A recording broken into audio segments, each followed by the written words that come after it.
hey, if you're looking to create a set of financial projections for an Airbnb unit, or maybe a number of Airbnb units that are seasonal in nature, maybe your unit's on the lake and the summer months are the busiest, and maybe you charge a higher rate and your occupancy is higher during the summer. Or maybe you're on the ski slopes in a ski resort town and your rates are, again, higher in the winter and occupancy is higher in the winter. And you need to be able to predict what your cash flow is going to look like for the entire year, because you want to make sure in the slow months you can still make your mortgage payment and that sort of thing. If that's you, then you've come to the right place.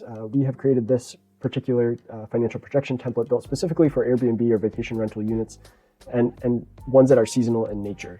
So we have had kind of a generic Airbnb template, and we've gotten a lot of feedback because it only allows you to put in one vacancy rate, one occupancy rate across the entire year. And so folks that have units that are variable or seasonal in nature didn't work very well for them. So we heard that feedback and we built this template with a bit more flexibility. There's a little more complexity to it, but I'm going to walk you through how to use it. Now, I'm also going to put a link to this template in the description of the video below. Now, if you buy the template at this link, you will end up getting both Airbnb templates. So you'll get this template that is kind of seasonal and variable in nature and gives you more flexibility. And then you'll get the maybe simpler, more standard template that just allows you to pick one occupancy rate per unit across the board. So with that, I'm going to go ahead and dive into this template. Okay, we're going to start here in the At a Glance tab. Now, once you have entered in all of your assumptions, your revenue assumptions and expense assumptions, the individual units that you have, you'll be able to then see kind of the profit and loss at a glance here in this table. You get to see some key indicators here, performance indicators on a per property basis and net income per unit, that sort of thing, and then some nice graphs and charts as well. You'll also get a 5-year cash flow summary, 5-year income statement summary, 5-year balance sheet summary, and then an income statement, cash flow, and balance sheet broken down by month. And so that monthly cash flow statement here is really what we're going to need to pay attention to because we're going to be looking at how the seasonality impacts your cash flow and whether you have enough cash to sustain the business during the slower months. So in order to produce these reports, though, we have a little bit of work to do. We have to fill this out. So I'm going to start here on the Input Assumptions tab. We've got Adam's Airbnb Empire, projection start year 2023. We're saying we're going to put in $150,000 of personal investment here in month 0 to begin the model. And we are adding in furniture. So these are fixed assets other than the rental properties. We'll add the rental properties down here. So this could be if you're adding furniture to these individual units, or maybe you're adding a new deck in the back, or a new hot tub or something like that, equipment that you could enter in on a per unit basis. And you can select the timing of that as well when you purchase that furniture, what the cost is as well. All right, so now we're going to enter in our rental properties. So I've got 3 units already kind of entered here as a default. And so we're going to say we've got a single unit Airbnb that we purchased for $300,000. And we purchased it in month 1. And we got a loan of 70%. So you can see we're just taking the purchase price times 0.7 here is what we're assuming for the mortgage. So now we've got a 5% rate set here. We're probably going to need to increase that. Really, rates have been moving up right now. So let's just move these up to 7%, which is about where we're at right now. And then the number of monthly payments, 360, so 30-year mortgage, fixed rate. That's what we're assuming here. And then we've entered in 2 more properties as well. And you can see these we bought at the beginning of year 2 and the beginning of year 3, so month 13 and month 25. Now I've also got a slot here. I'm going to remove this SBA loan, but I've got a slot for other loans. So you might be able to maybe you get a friends and family loan. And maybe it's just $75,000 of working capital to help you out, and maybe you got the friends and family rate of 4%. So it's a nice cheap rate. Of course, you can adjust those. All right, so now we're going to go to our Input Revenue tab. And the first thing you want to look at in blue here, it's piped in the 3 units here. And then what we've done here is we said, okay, we purchased a property here, and we've added the first month of rental. So what we've done up here in the calculation, we just said the purchase month plus 2. So it's basically just adding 2 months for you to get the unit ready to list, and then you'll be able to start renting it out. Of course, you can adjust that as well. If it's ready to rent right away, you can purchase it and get it listed immediately. All right, so then the next assumption here is the number of units per property. So we're saying this first one, there's just one unit, but on the second property, there's actually 2 units available to rent, and then the final one is just 1 unit as well. All right, so now we have these per property costs, and we have annual utilities, insurance, maintenance, property tax, and then just a slot for other annual costs here. And you have a couple different options. So utilities, you could actually prorate, so it's prorate based on revenue, or you can evenly divide it over 12 months. So the idea with the prorating based on revenue is that you're probably going to assume that you'll have higher utility costs when the occupancy is higher.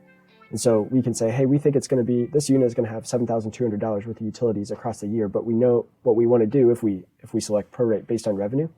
It's going to take that cost and divide it or prorate it across the months that have the most revenue. So if you have more revenue in one month, you're going to have a higher share, a pro rata share of the utility expenses in that month.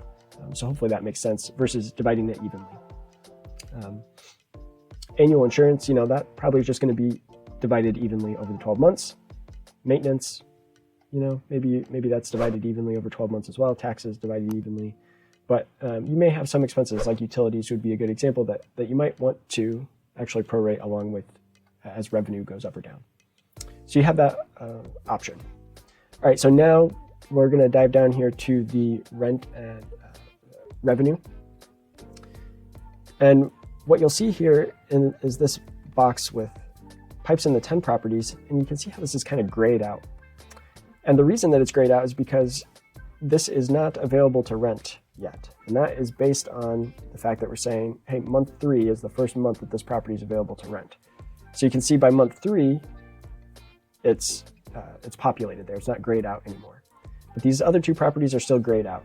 Now, the way we have this built is what we want you to do is to go ahead and fill out each of these months for the first year, fill out the maximum amount of rent you could potentially get, the maximum amount of rent through Airbnb or wherever you have it listed. So if you were 100% occupied every single day, at your highest rent rate for that month, what could you get? And go ahead and enter that in for each unit, even if it's not open yet, if it's not available yet. So we'll go ahead and enter it into these first 12 months boxes here, okay? So you'll see that for the first 12 months, we enter those numbers in, and you can see that they vary. So, the way we've got it entered in, we're saying, hey, for this first unit, the summer months here are busiest, so that's when we're at $6,000 a month. And then our, winter months are slower, so we're down to $4,500 a month being the maximum rental amount we could generate. And then the reason we want you to fill out all 12 months for that first year, even if the property isn't open yet, is because then going forward for years 2 through 5, what we're going to do is just follow that same pattern, that same seasonal pattern that you had in the previous year. We're going to follow that, but we're going to add a rental increase over time. Okay, so you can see here you got $6,300 in rent, and that was compared to $6,000 in the previous year. And that is because right up here, we set a 5% annual increase in the monthly rent potential. So that's where that's coming from. And now, you do have the ability, I will just mention, you do have the ability to just overwrite these equations. So we tried to give you these equations and the ability to kind of not have to fill in 60 individual months of rent amount for all 5 years. But if you want to, you can overwrite these white cells. You can just put in 6,000 or 8,000 or 10,000, whatever you want. You can do that manually for all 60 months if you would like to. Okay, so now we need to come down to our vacancy rate. So this is the maximum. If we were 100% occupied, these are the maximum rental amounts that we could get. But we're assuming, hey, we're not going to be at maximum capacity. So now we're looking at our vacancy rate. And just as a reminder, up here, we've got the maximum revenue, rental revenue we can generate if we were 100% occupied. So we had no vacancy. That's how much revenue we could generate. but we assume that we will have some vacancy, right? And so what you can do down here is enter in the vacancy rate assumptions that you assume for each month. So we see, hey, when the prices are high for this first unit, $6,000 per month, that's our busiest time of year. And so we're only going to have a 10% vacancy rate, meaning we're 90% occupied, right? And then in the winter months for that first unit, we're assuming a 50% vacancy rate. Now, again, these next cells here are going to follow that same pattern where it will then project what your vacancy or occupancy rate should be based on that same seasonal pattern, as well as based on our annual decrease in vacancy rate. So again, we're assuming that over time you will have a lower vacancy rate because you'll get good reviews of your property and hopefully it'll be occupied more often. So that's how you'll enter that in, and then that's going to then allow us to do all of our calculations to project our revenue and our cost of sales. Then one more tab I wanted to show you here in some detail is our operating expense tab. So here you can enter in different expenses, operating expenses, and you can enter them in as fixed dollar amounts. So that means it's just the same dollar amount each month.